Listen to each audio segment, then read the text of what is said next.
Hi hello வணக்கம் welcome back to my channel. இந்த வீடியோவில் சிக்கன் வடி பிரியாணி எப்படி பண்ணலாம் அப்படின்னு பார்க்கலாம். பிரியாணினாலே டிஃப்ரெண்ட்டாக செஞ்சு சாப்பிட்டா தான் அது நல்லாயிருக்கும். இது ஒரு மெத்தடு.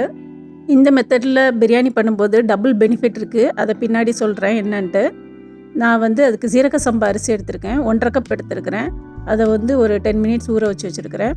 150 கிராம் சின்ன வெங்காயம், ஒரு 10-15 பல்லு பூண்டு, ஒரு சின்ன துண்டு இஞ்சி வச்சுருக்கேன். அப்புறம் கொஞ்சமாக பட்டை, 4 ஏலக்காய், 4 கிராம்பு, கொஞ்சமாக கல்பாசி, ஒரு ஜாதிபத்திரியோட சின்ன பீஸு, அப்புறம் கொஞ்சமாக ஜாதிக்காய், ஒரு சின்ன மிளகு சைஸ் ஜாதிக்காய் எடுத்துருக்கிறேன். அப்புறம் ஒரு 2 டீஸ்பூன் பெருஞ்சீரகம் எடுத்துருக்கிறேன். இதெல்லாம் நம்ம நல்லா அரைச்சிட்டு வந்துடலாம். அரைச்சி பேஸ்ட் மாதிரி வச்சுக்கலாம். நான் ஒரு 3/4 கிலோ சிக்கன் எடுத்துருக்கிறேன். அதை தயிர் 2 டேபிள் ஸ்பூன், ஒரு அரை டீஸ்பூன் மஞ்சத்தூள், அப்புறம் 1 டீஸ்பூன் உப்பு போட்டு 30 நிமிஷமாக ஊற வச்சு வச்சுருக்கேன். ஒரு பெரிய வெங்காயத்தை நல்ல தின் ஸ்லைஸாக கட் பண்ணி வச்சுருக்கிறேன். அப்புறம் ஒரு தக்காளியை நம்ம அரைச்சி வச்சுருக்கோம்ல, அந்த பேஸ்ட்டு, அந்த ஹோல் கரம் மசாலா, இஞ்சி பூண்டு, அதோட ஒரு தக்காளியை போட்டு நல்லா திருப்பியும் அரைச்சிட்டு ரெடியாக வச்சுக்கலாம். இப்போ இருக்கட்டும் இது. இப்போ நான் என்கிட்ட ஃப்ரெஷ்ஷான புதினா இல்லை, அதனால் ஒரு டீஸ்பூன் புதினா, ட்ரை புதினா எடுத்துருக்கிறேன். இப்போ நம்ம அரிசியை தனியாக வடித்து எடுக்க போகிறோம். அதனால் அங்கே ஒரு சைடில் பாத்திரம் வச்சு அதுக்கு அரிசி வேக வைக்கிறதுக்கு தண்ணி கொதிக்க வச்சுருக்கிறேன். இன்னொரு பாத்திரத்தில் ஒரு 2 டேபிள் ஸ்பூன் ஆயில் விட்டுட்டு, அப்புறம் ஒரு 2 டீஸ்பூன் நெய் ஆட் பண்ணிக்கிறேன். அப்புறம் இப்போது ஸ்லைஸ் பண்ணி வச்சுருக்கிற பெரிய வெங்காயத்தை போட்டு நல்லா வதக்கணும். அதுக்கு முன்னாடி தண்ணி கொதிச்சிடுச்சு நமக்கு. அரிசி போட்டு நம்ம வேக வைக்கலாம். ஹாஃப் பாயில் வெந்தால் போதும். இப்போ நம்ம அந்த பெரிய வெங்காயம் ஸ்லைஸ் பண்ணி வச்சுருக்கோம்ல, அது வதக்கிட்டு இருக்கோம்ல, அது நல்ல ப்ரௌன் கலரில் வர வரைக்கும் வதக்கி எடுத்துக்குவோம். இதை நம்ம தனியாக எடுத்துக்க போகிறோம், அதனால் நல்லா வதக்கிக்குவோம். இப்போ அரிசி ஓரளவு வெந்துடுச்சு. அதை ட்ரைன் பண்ணிக்கலாம். அரிசி ஒரு 60% வெந்தால் போதும். ஏன்னா நம்ம தம் போட போகிறோம் அடுத்து. இந்த அளவுக்கு நம்ம வதக்கி எடுக்கணும். இப்போ இதை தனியாக எடுத்து வச்சுக்கலாம். இதை ஃபைனலாக தான் நம்ம போட போகிறோம். இப்போ நம்ம அரைச்சி வச்சுருக்கிற அந்த வெங்காயம், பூண்டு, தக்காளி, இஞ்சி, அந்த பேஸ்ட்டை, ஹோல் ஸ்பைசஸ்லாம் அரைச்சி வச்சுருக்கோம்ல, அந்த பேஸ்ட்டை இதில் போட்டு இந்த ஆயிலில் போட்டு நல்லா ஃப்ரை பண்ணி விடணும். இந்த பேஸ்ட்டு கூட இப்போ நான் 2 டீஸ்பூன் சில்லி பவுடர் மட்டும் ஆட் பண்ணிக்கிறேன். என் உப்பு மஞ்சள்லாம் ஏற்கனவே சிக்கனில் போட்டிருக்கிறேன்.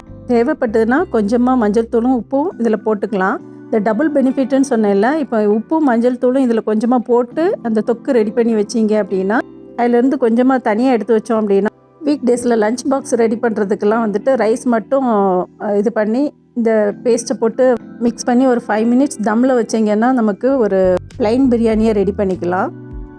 இப்போ நான் 2 டீஸ்பூன் சில்லி பவுடர் ஆட் பண்ணிக்கிறேன். ஆட் பண்ணி நல்லா வதக்கி விடுவோம். அங்கே ரைஸ் வெந்துடுச்சு.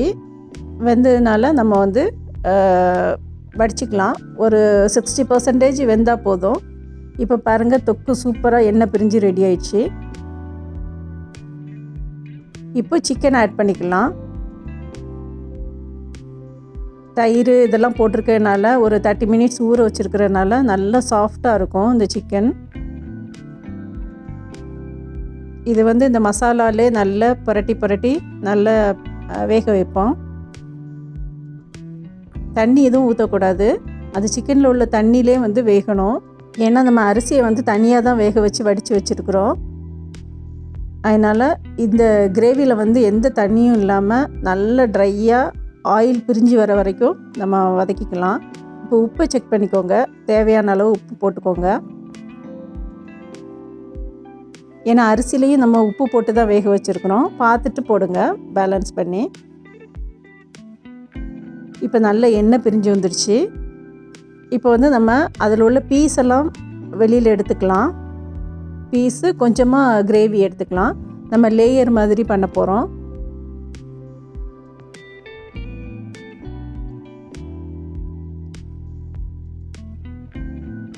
இப்போது இதில் நம்ம வடித்து வச்சுருக்குறோம்ல ரைஸ் அதில் வந்து ஒரு 50% எடுத்து அந்த கிரேவி மேலே ஸ்ப்ரெட் பண்ணி விட்டுக்கலாம். ரைஸ் வந்து நல்ல உதிரியாக தான் இருக்கும். ஏன்னா நம்ம ஒரு 60% தான் குக் பண்ணியிருக்கிறோம். மீதி வந்து நம்ம தம் போடும்போது வெந்துடும். இப்போது நான் கொஞ்சம் ஸ்ப்ரெட் பண்ணி விட்டுட்டு நம்ம எடுத்து வச்சுருக்கிறோம்ல அந்த கிரேவி அதில் போட்டுக்கலாம்.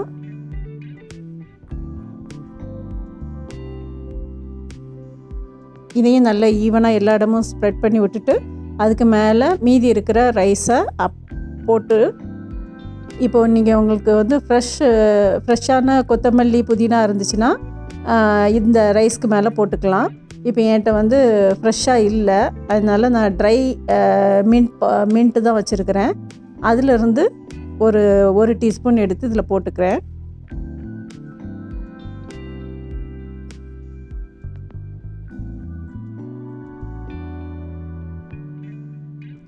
இது ரொம்ப நல்லாயிருக்கும், டிஃப்ரெண்ட்டாக இருக்கும். இப்போ நம்ம ஆல்ரெடி ஃப்ரை பண்ணி வச்சுருக்கிறோம்ல ஆனியன், அதையும் நல்லா எல்லா இடமும் ஸ்ப்ரெட் பண்ணி விட்டுக்கலாம். இந்த ஸ்டேஜில் நீங்கள் புதினா கொத்தமல்லி போட்டுக்கோங்க. நான் வந்து ட்ரை புதினா போட்டுக்கிறேன். ஒரு 2 டீஸ்பூன் நெய்யும் ஆட் பண்ணிக்கணும். இப்போ தம்மில் போட்டுக்கலாம். ஒரு லெமனை வந்து புழிஞ்சு விட்டுக்கலாம். ஏன்னா நம்ம ஒரு தக்காளி தான் போட்டிருக்கோம், 2 டேபிள் ஸ்பூன் தயிர் தான் போட்டிருக்கிறோம். புளிப்பு பத்தலை அப்படிங்கிறதுனால ஒரு பாதி லெமனை புழிஞ்சு விட்டுக்கலாம். ரொம்ப சின்ன லெமனாக இருந்தது அப்படின்னா ஒரு லெமன் ஃபுல்லாக போட்டுக்கலாம். இப்போ நெய்யை ஆட் பண்ணுறேன். ஒரு 2 டீஸ்பூன் நெய்யை வந்து எல்லா இடமும் ஸ்ப்ரெட் பண்ணி விட்டுக்கலாம். இப்போ நமக்கு எல்லாம் ரெடி ஆயிடுச்சு. ஒரு ஃபாயில் பேப்பர் போட்டு நான் வந்து நல்ல டைட்டாக கவர் பண்ணி லிட்டை போட்டு கவர் பண்ணி வைக்கிறேன். உங்கள்கிட்ட ஃபாயில் பேப்பர் இல்லைன்னா நல்ல ஃப்ளாட்டான ஒரு மூடியை வச்சுட்டு அதுக்கு மேலே ஒரு வெயிட்டை தூக்கி வச்சுடுங்க. ஒரு 7 to 10 மினிட்ஸ் வச்சா போதும். சூப்பராக இந்த மாதிரி ரெடி ஆகிடும் நமக்கு சிக்கன் பிரியாணி, வடி பிரியாணி. இந்த மாதிரி கண்டிப்பாக ஒரு நாள் ட்ரை பண்ணி பாருங்கள். இந்த மாதிரி தம் போடுறதுனால அடியை ஒன்றும் பிடிக்காது அவ்வளவா. இப்போ நீங்கள் டைரெக்டாக வச்சிங்கன்னா கண்டிப்பாக அடி பிடிக்கும். இந்த மாதிரி பழைய தோசைக்கல் அந்த மாதிரி இதை வச்சு அதுக்கு மேலே வைங்க, அப்படின்னா கண்டிப்பாக அடி பிடிக்காது.